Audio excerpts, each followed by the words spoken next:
Berkshire Hathaway Chairman and CEO Warren Buffett joining us. Stock market related interview video पाने के लिए मेरे channel को सब्सक्राइब करें और बेल आइकन को दबा दें।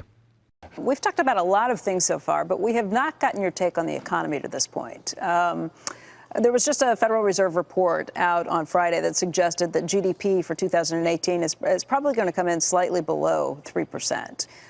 What do you think the economy is doing right now, just based on your businesses, based on the receipts you see, the companies that you track that you have major shares in? Right now, just based on the monthly statements I get, and in some cases I get other data in between, but overall things are a little better. I mean, the rate of improvement has tapered, but it certainly hasn't flattened. Now that could change next month, and home construction has been disappointing, but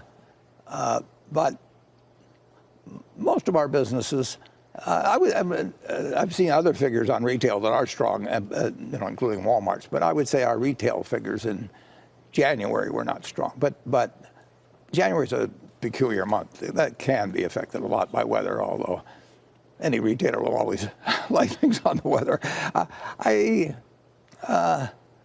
Right now things look fine.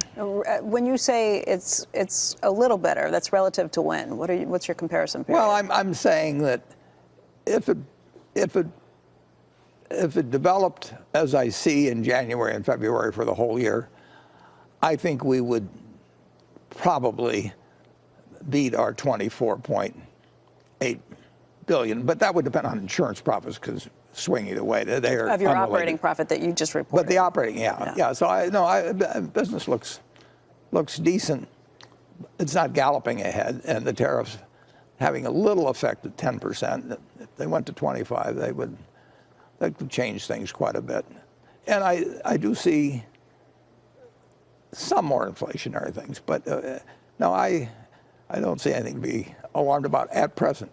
What inflationary But incidentally, if you told me GDP would be down this year, we'd still be doing the same things, pretty much. What inflationary signs do you see at this point? Well, as I get the reports from the companies, they say these raw material costs are going up, and now oil being down helps us. I mean, that's the basis for a lot of raw material costs. But overall, there's more cost pressure. You mentioned that housing has been weaker, home building, that you've seen that. Why do you think that is? It's puzzling because, before 2008, we were running higher. Well, I mean, the one obvious answer is you expect household formations to go way down in a recession, and we had a bad one. But you've had this big trend from home ownership to renting, so that that's probably changed by 5 percentage points. Well, 5 percentage points when you talk about 125 million households or 6 million houses, there are people that are living in rental units rather than houses. So that configuration has really changed. And I would have thought it would have turned back as people got their jobs back and all of that. But single-family construction is really, I think it's been quite weak compared to what you would expect after 10 years of recovery and with the stock market, quadrupling from the lows and unemployment at 3.7%. People are just making different choices. Jay Powell, the chairman of the Federal Reserve, is set to testify before Congress on Tuesday and Wednesday of this week. Based on what you said about the weakness in housing, based on some of the downturn that you saw, did you think he made the right move by signaling a much more dovish take last quarter? Yeah, I don't second guess him at all. I think he's a terrific choice for Federal Reserve Chairman. He actually was at the Treasury in 1991 when Solomon was in trouble, and I saw him make a lot of very good decisions for the United States government. He's a smart man, and he's very level-headed, and he understands both business and economics, and I don't think you could have a better chairman. So I will never second guess him. I know you don't make a lot of investing decisions based on what the Federal Reserve chief or anybody else is saying, but what would you be interested in hearing from him this week? What might you be listening for? Well, I read what he says, but it doesn't affect anything we do. Like it just doesn't. I mean, it doesn't affect it in investments or in, you know, the amount of money we're going to spend on the railroad this year and energy or anything. We're plowing ahead always. We always spend more than our depreciation, and we know the country is going to make lots of progress over time, and we don't think we're smart enough to jump in and out as to when the time is. A couple of questions that came in from viewers when it comes to the economy. One is T19 Control Room. Rashad Khan asking, do you think the 10-year yields are likely to rise from current levels in the long run? I don't know what the long run is. Yeah, well, I'm amazed that 10 years into a recovery, or 9 years into the recovery, 10 years from the panic, I'm amazed that rates worldwide are what they are. This is not classical economics to have trillions and trillions of dollars still at negative interest rates, with the world doing really very, very well. I don't know. I don't understand it. I don't think the economists really understand it. I mean, they got to explain it somehow. But that's the real question for stock investors. Are these rates more or less a new normal? And people who thought the Japanese rates in 1990 couldn't possibly stay where they were, you know, that turned out to be suicide for the people that shorted Japanese bonds and so on. We live in a world that wasn't described in classical economics. Do you think it's because of the experimentation by central banks around the globe? Well, I think the central banks did what they had to do after 2008 and 9. In fact, I think Europe was a little late doing it, but when Draghi finally said, we'll do whatever it takes, the only one that can say that is central banks. And I think central banks behaved very well post the recession. You've mentioned twice this morning how we could potentially be in a situation like Japan, where these interest rates stay at these incredibly low levels. Will it work out better for us than it has for Japan?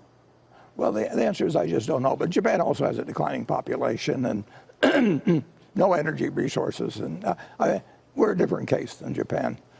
We're here at the Nebraska Furniture Mart today, and I know that you've talked a little bit before we came on the show this morning just about Rose Blumkin, who founded the Nebraska Furniture Mart. You bring up immigration, so I thought maybe now would be a good time to talk about that. She came here in 1917. Yeah, she came over here on a boat from Yokohama, and she landed in Seattle, and I've got the manifest of the boat and here, and I've got her entry papers, and she couldn't speak a word of English. The Red Cross got her to Fort Dodge, Iowa, where her husband was. She spent 2 years there, couldn't pick up the language there, so they decided to come to Omaha, where there were some Russian Jews, and they would feel at least they had a home of sorts.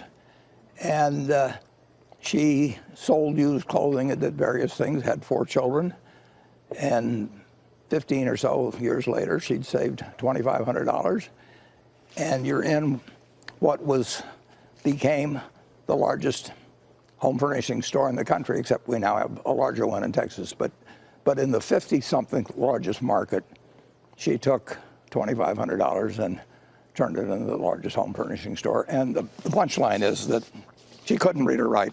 And I've got a contract here that we signed. This is what I came out with. I typed this up in 1983, August 30. 2 pages? Yeah, it's really just 1 page. I mean, this is a signature page here, and that's her signature at the top. And as you can see, it's just a scrawl. And we did not get an audit. We did not look at the property records to see. I just said, Mrs. B, do you owe any money? And she says no. And that was it. You know, How much did you pay? Well, at that time, we rearranged things within the family some. So we, in effect, bought 80% at a value of $60 million on a 100% basis. But we had, well, we shook hands, and I felt like I had the Bank of England on the other side. And then she went on to work until she was 103. If any of my managers are out there listening, that's sort of a yardstick we use now on retirement. And was a marvelous, marvelous woman. And never went to school a day in her life. And when the family sat down for dinner, they sang "God Bless America" before eating. It's an incredible story. Warren, in the annual letter this year, you write about the American tailwind. Yeah. What? Well, as I point out in there, on this March 11th, in a couple of weeks, it'll be 77 years since I bought my first stock. And I paid $114.75 for 3 shares of City Service Preferred. But if you'd been a pension fund and you put $1 million into the S&P 500 at that time and reinvested it, during my investing lifetime, that million would have turned into $5.3 billion. You would have gotten, for every dollar you put in, you've gotten over $5,000 without ever reading a headline, an annual report. You didn't have to know accounting. You just had to believe in America. And you didn't have to pick the right stock. You just picked America. And if that isn't a tailwind, it's more like a hurricane. I mean, it is. American business has done incredibly well, and America's done incredibly well. And and I go back and I point out that there were 2 77-year periods before that, and that takes us back to George Washington getting inaugurated. And there wasn't anything here then.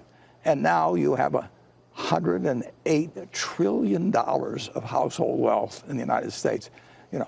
We've got something that works. And that framework wasn't that we were working harder, it wasn't that we were smarter, but we had a framework that unleashed human potential. And just think of that, 3 77-year periods, one of which I experienced. And you couldn't help, but all you had to do was believe in America. And you got you didn't have to read the newspapers, nothing. You didn't have to pick a stock. That worked the last 77 years, but there's a question that came in, T29. This is from Scott Baker. With so many people in the S&P index funds, is it still market neutral and the best investment vehicle for most people? Yeah, I think it's the best investment because most people don't know how to pick stocks, and most of the time I don't know how to pick stocks. I mean, it's not an easy game, and by definition, people are going to do average. I mean, if you take everybody in aggregate, and if half of them are paying big fees and jumping around and paying brokerage commissions, the other half have to do better. No, it is.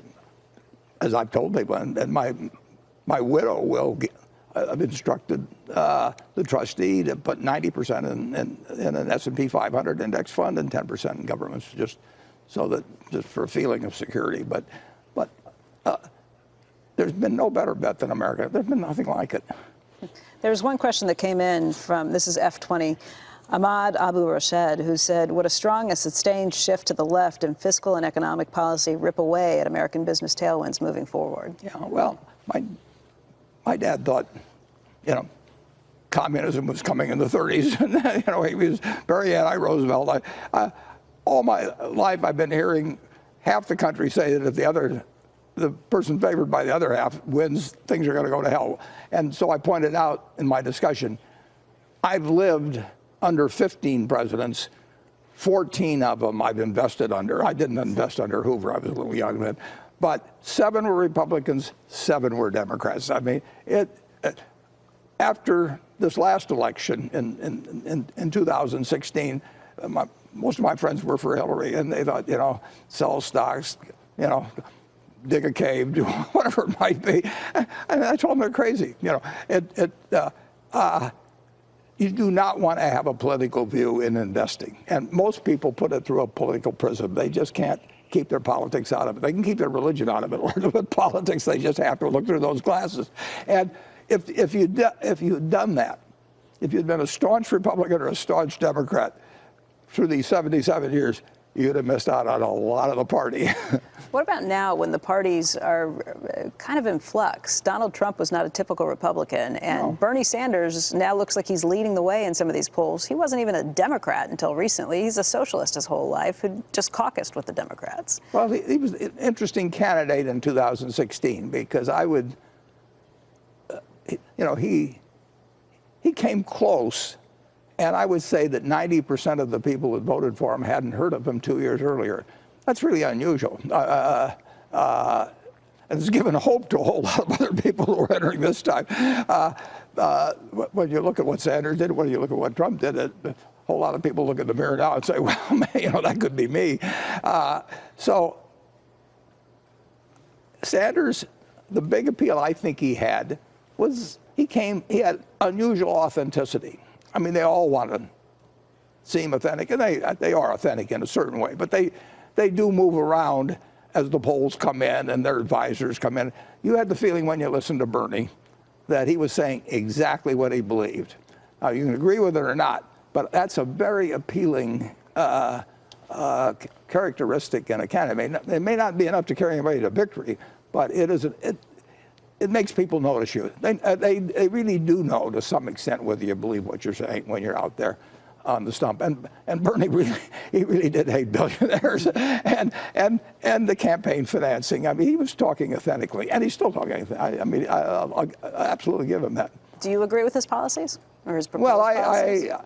I agree with certain things that make him mad. I don't like the campaign finance laws, and I also think that the inequality gap has widened and will continue to widen unless something is done about it. But I also believe that the most important single thing is to have more golden eggs to distribute around. So I don't want to do anything to the goose that lays the golden eggs. And we've had the goose that lays more and more golden eggs over the years. Unbelievable in this country. So we've got something that works in terms of the market system, in terms of turning out lots of goods and services people want. The question is, what happens to the person who's a decent citizen and doesn't have market skills? And we can solve that. A rich family can handle, if they've got 6 children and one of them isn't as good in the market, is just as good in every other personal quality. They take care of them. And we've got $60,000 of GDP per capita in the United States. That's 6 times what it was when I was born in real terms. So we can take care of people, and we should. But we shouldn't screw up the market system. Well, Bernie looks mild compared to some of the candidates who are running to the left of him. Well, that's because people have seen how it worked for him.